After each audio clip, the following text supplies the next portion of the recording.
Today we're going to be starting carrots and beets. I did a few videos several years ago on different ways to have success with carrots. I wanted to put all those ideas together in one video, plus talk about how to grow them after you've successfully germinated them, which germinating is the hardest part. And then we're going to touch on beets, but beets are much easier.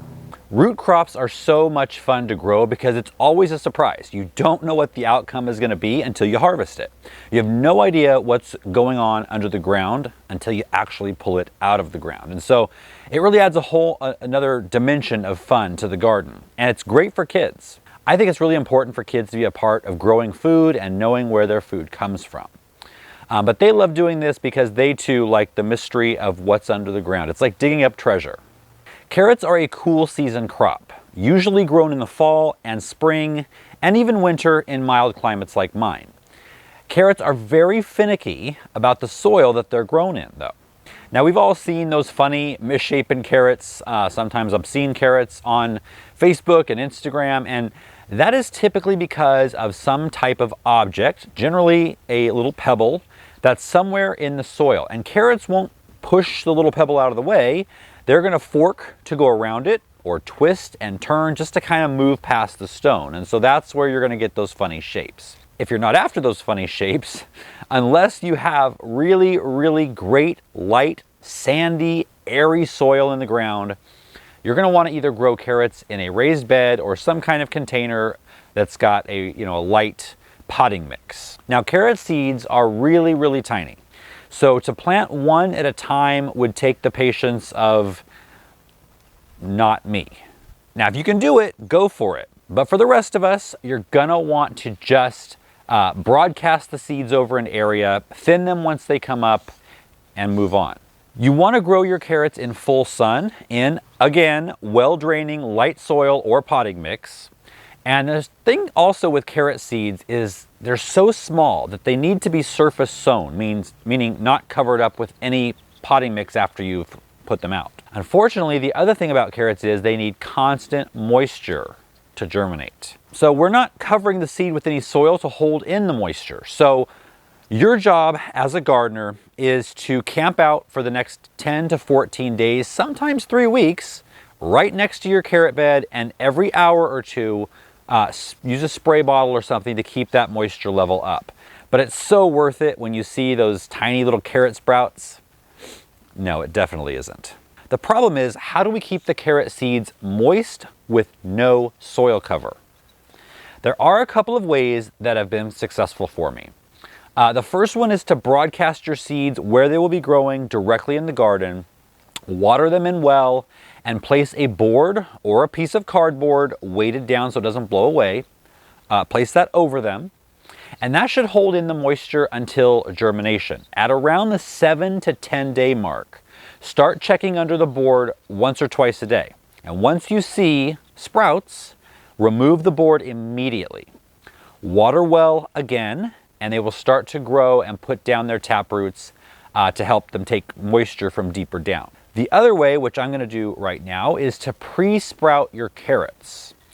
To do that, you need a paper plate, some pre-moistened potting mix, preferably seed starting mix. Put the pre-moistened potting mix on the plate, broadcast your seeds over it, and you want to do this fairly thickly because we will be spreading them out once we're to the next step. Place the plate in a Ziploc bag and zip it closed, and put that plate in the freezer for 24 hours. No more, no less. 24 hours is the magic number. And then once you take it out, place it on top of an appliance that gives a little bit of heat off to give it some bottom heat. A heat mat for seedlings, if you have one, set at 75 would work great. A little light is good, just don't put them in the sun. They will cook inside the bag. And then the waiting period begins. And during that waiting period, make sure that you have the space in your garden ready to go. And after about 7 days, like you won't be checking them earlier, you can start to check on them twice a day and see if they've started to germinate. Again, you're looking for little white sprouts. If you see green, they'll probably still work, but you've waited a little bit long. So in this plate, I waited 1 day too long and they're starting to show some green on some of them. But when you see these sprouts, preferably still in the white stage, run them out to the garden and sprinkle the sprouts, the potting mix and all, around the space or in a line if you're growing them in a row.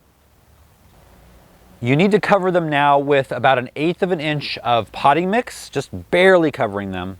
Water them well, but gently. And in a few days, the leaves will start to poke through and they will start to grow.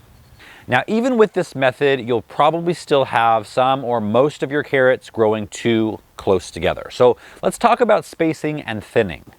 You can look at the package for spacing instructions because each variety's size will differ.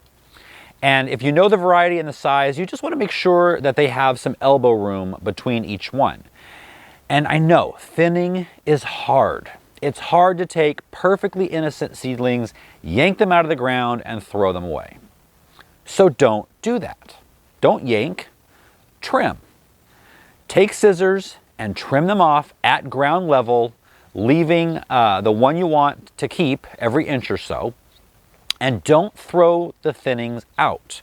Carrot sprouts, or you might say carrot microgreens, are super tasty. They taste like carrot.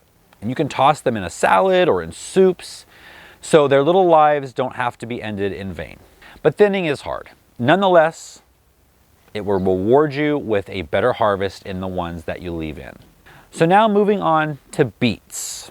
Carrots are finicky about soil. Beets, not so much. They will produce more perfect shaped roots in a lighter soil, but they really will grow in just about anything. And they're actually a bit of a workhorse in the garden. If you have clay soil, as the beets start to expand, they can actually help break up that soil. So you may not have beautiful beets to show on Instagram, but you might have better soil come springtime or a little later in the summer planting time, depending on where you are. If you live in a cold climate, you're gonna wanna plant beets and carrots about 2 to 3 weeks before your first frost date. That's going to give them enough time to grow and start expanding, but they are very frost tolerant. Beet seeds are actually really easy to plant because they're big. Another difference between them and carrots. Now the seeds of beets are actually the small shriveled fruit that grows on the beet plant. And so it's not just one seed in there. You think of a fruit and you've got several seeds inside. So even if you plant each seed perfectly in the spacing that you need, you're going to need to thin because a lot of beets are going to come up per seed that you plant. You're going to do it the same way as carrots. Use scissors, snip them off.